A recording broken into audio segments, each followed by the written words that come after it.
देवों के देव महादेव बहुत ही भोले माने जाते हैं, इसलिए उनका एक नाम भोलेनाथ भी है।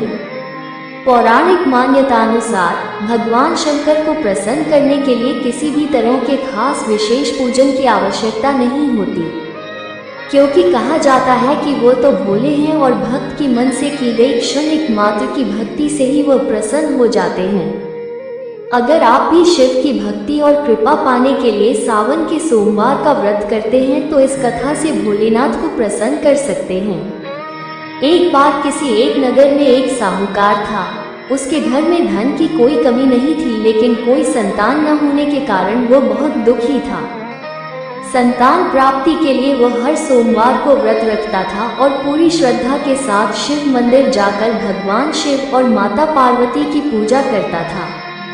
उसकी भक्ति देखकर एक दिन मां पार्वती प्रसन्न होकर भगवान शिव से साहूकार की मनोकामना पूर्ण करने का निवेदन किया। पार्वती जी के आग्रह पर भगवान शिव ने कहा कि हे पार्वती, इस संसार में हर प्राणी को उसके कर्मों का फल मिलता है और जिसके भाग्य में जो हो उसे भोगना ही पड़ता है। लेकिन पार्वती जी ने साहूकार की भक्ति देखकर उसकी मनोकामना पूर्ण करने की इच्छा व्यक्त की। माता पार्वती के आग्रह पर शिव जी ने साहूकार को पुत्र प्राप्ति का वरदान तो दिया, लेकिन उन्होंने बताया कि यह बालक 12 वर्ष तक ही जीवित रहेगा। माता पार्वती और भगवान शिव की बातचीत को साहूकार सुन रहा था, इसलिए उसे ना तो इस बात की खुशी थी और ना ही दुख। वो पहले की भांति शिव जी की पूजा करता रहा। कुछ समय के बाद साहूकार की पत्नी ने एक पुत्र को जन्म दिया। जब वो बालक 11 वर्ष का हुआ तो उसे पढ़ने के लिए काशी भेज दिया गया। साहूकार ने पुत्र के मामा को बुलाकर उसे बहुत सारा धन देते हुए कहा कि तुम इस बालक को काशी विद्या प्राप्ति के लिए ले जाओ। तुम लोग रास्ते में यज्ञ कराते जाना और ब्राह्मणों को भोजन दक्षिणा देते हुए जाना। दोनों मामा भांजे इसी तरह यज्ञ कराते और ब्राह्मणों को दान दक्षिणा देते काशी नगरी निकल पड़े। इस दौरान रात में एक नगर पड़ा जहां नगर के राजा की कन्या का विवाह था, लेकिन जिस राजकुमार से उसका विवाह होने वाला था वो एक आंख से काना था। राजकुमार के पिता ने अपने पुत्र के काना होने की बात को छुपाने के लिए सोचा क्यों न उसने साहूकार के पुत्र को दूल्हा बनाकर राजकुमारी से विवाह करा दूं। विवाह के बाद इसको धन देकर विदा कर दूंगा और राजकुमारी को अपने नगर ले जाऊंगा। लड़के को दूल्हे के वस्त्र पहनाकर राजकुमारी से विवाह करा दिया गया। साहूकार का पुत्र ईमानदार था, उसे यह बात सही नहीं लगी, इसलिए उसने अवसर पाकर राजकुमारी के दुपट्टे पर लिखा कि तुम्हारा विवाह तो मेरे साथ हुआ है, लेकिन जिस राजकुमार के संग तुम्हें भेजा जाएगा वो एक आंख से काना है। मैं तो काशी पढ़ने जा रहा हूँ। जब राजकुमारी ने चुन्नी पर लिखी बातें पढ़ी तो उसने अपने माता पिता को ये बात बताई। राजा ने अपनी पुत्री को विदा नहीं किया, फिर बारात वापस चली गई। दूसरी ओर साहूकार का लड़का और उसका मामा काशी पहुंचे और वहां जाकर उन्होंने यज्ञ किया।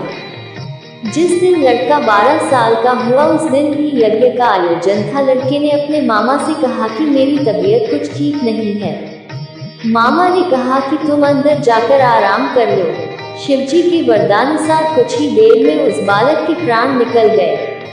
मृत भांजी को देख उसके मामा ने विलाप करना शुरू किया। संयोगवश उसी समय शिवजी और माता पार्वती उधर से जा रहे थे।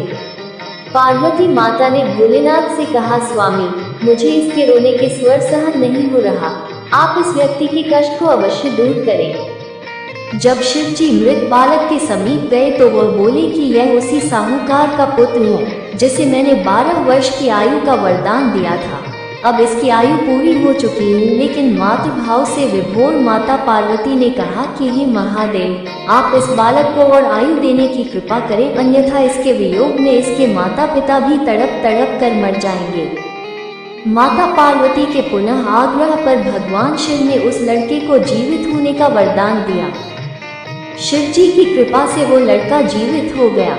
शिक्षा पूरी करके लड़का मामा के साथ अपने नगर की ओर वापस चल दिया। दोनों चलते हुए उसी नगर में पहुंचे जहां उसका विवाह हुआ था। उस नगर में भी उन्होंने यज्ञ का आयोजन किया। उस लड़के के ससुर ने उसे पहचान लिया और महल में ले जाकर उसकी खातिरदारी की और अपनी पुत्री को विदा किया। इधर साहूकार और उसकी पत्नी भूखे प्यासे रहकर बेटे की प्रतीक्षा कर रहे थे। उन्होंने प्रण कर रखा था कि यदि उन्हें अपने बेटे की मृत्यु का समाचार मिला तो वह भी प्राण त्याग देंगे, परंतु अपने बेटे के जीवित होने का समाचार पाकर वह बेहद प्रसन्न हुए। उसी रात भगवान शिव ने साहूकार के स्वप्न में आकर कहा, हे श्रेष्ठी, मैंने तेरे सोमवार के व्रत करने और व्रत कथा सुनने से प्रसन्न होकर तेरे पुत्र को लंबी आयु प्रदान की है। इसी प्रकार जो कोई सोमवार व्रत करता है या कथा सुनता और पढ़ता है उसके सभी दुख दूर होते हैं और सभी मनोकामनाएं पूर्ण होती हैं।